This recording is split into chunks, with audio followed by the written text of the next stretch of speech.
それでは反対側、向こう側の真皮縫合のハンドリングを練習してみましょう。向こう側をかけるときは、針を若干上に向くように持ちます。で、左手で少し返して、針の角度がこういう感じで、浅い方へ向くような向きで持ちます。そして、この表皮から、先ほど針を出した部分の深さに一致する位置に刺します。で、この反転しているこの切歯の根元へ向けて進めていくことで、一番浅いところに針が向いていきます。そして目標とする一番浅いところに針先が達したら、この右手と左手を同時に返します。そうすることで針が戻ってきます。で、この時に脂肪の中に針が出てしまった場合は、脂肪を下に外します。で、針を持って持ち替えて抜くと、向こう側にハート型の半分の運針ができたことになります。で、これ見てみると同じようにディンプルに向かって浅く糸が入っていることがわかります。もう一度やってみましょう。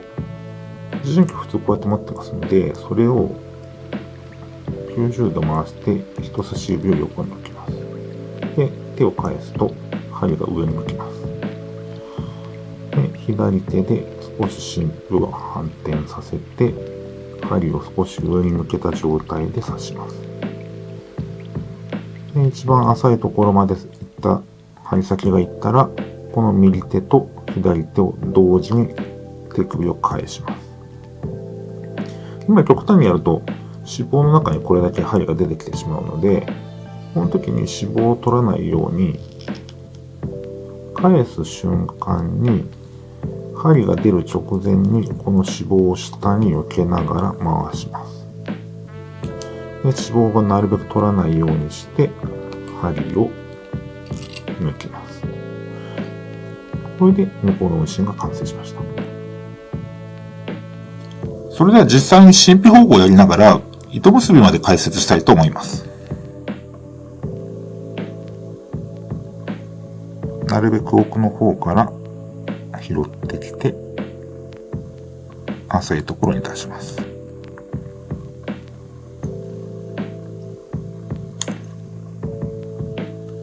反対側も浅いところへ向けて針を侵入して返します。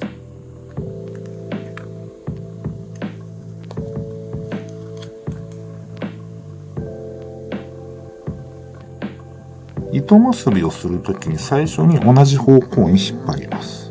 これで巻き込んでしまった脂肪を外します。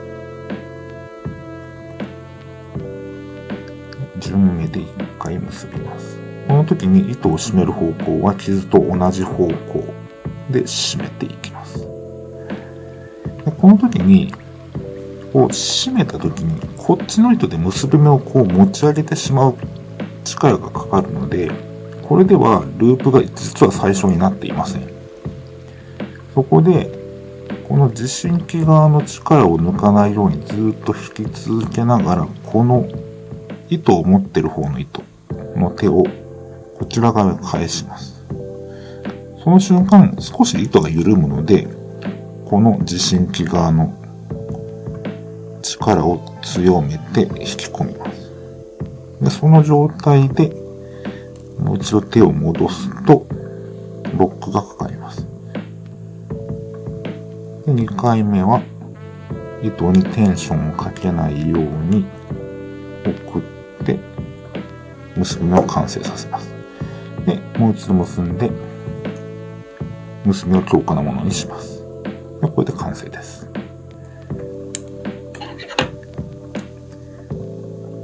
できる限り傷の中で糸を切ります。で、これで綺麗な真皮縫合がかけられました。綺麗な真皮縫合がかかるとこのように盛り上がって両サイドにディンプルがあって、で、中に綺麗に糸が通ってる感じがわかると思います。こんな感じですね。